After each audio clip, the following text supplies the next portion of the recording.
Hello everyone, I'm Clara. Welcome to my channel. House hunting can be stressful, especially when you're looking for a home that meets your needs, fits your budget, is in the right location, and of course has good feng shui. I've guided many clients through this journey, and I totally understand your frustration. But don't worry, today I'm going to share with you some tips to make the process easier for you. In this video, I'll walk you through 4 different examples to help you identify major feng shui issues and areas to look out for so that you can make better decisions when house hunting. Let's get started. Let's take a closer look at this floor plan. In this example, the toilet is positioned right in the center of the house, which is considered bad feng shui. And you might be wondering, why is that a problem?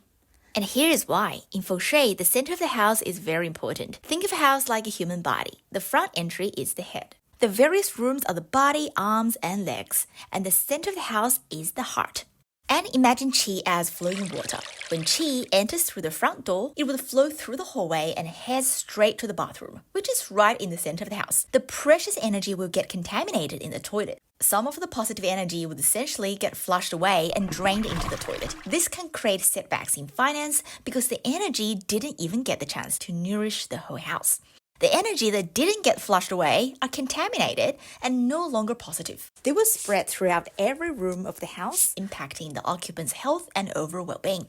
This is why it's a major feng shui taboo to have a toilet in the middle of the house. Therefore, when house hunting, remember to avoid houses with bathroom in the middle. Let's have a look at another example. This house has a large missing corner, which I mentioned in my previous video. It can create energy imbalance. Let's divide the house into 9 equal sectors using a method called Bagua mapping. Suppose the missing area is the northwest sector, which represents the father or husband of the family. A missing corner in this area would negatively impact his finance and overall well-being. If the missing area happened to be in the southwest sector, associated with the wife or mother of the household, it can also affect her finance and well-being. In this example, there is a bathroom immediately visible upon entering the front door. Having the front door directly facing the bathroom means that positive energy entering the house would rush directly into the bathroom and drain into the toilet. As you can see, in the middle of the house, there's another bathroom. This further exacerbates the issue, as the contaminated energy can circulate throughout the house, potentially affecting people living in the house. If you are in the process of buying or renting a house, it would be best to avoid such layout. What about this one? Let's first divide it into 9 sectors. In this example, the bathrooms are not in the middle sector, but the staircase is positioned right in the center of the home. In feng shui, the central area represents stability and harmony. Therefore, it's crucial to keep the space clean and quiet. But in this layout, the constant movement of moving up and down the stairs can create instability. This disruption can affect the overall harmony of the home and potentially lead to increased conflicts among the residents. And in my last video, I talked about the house layout where the front door is aligned with the back door.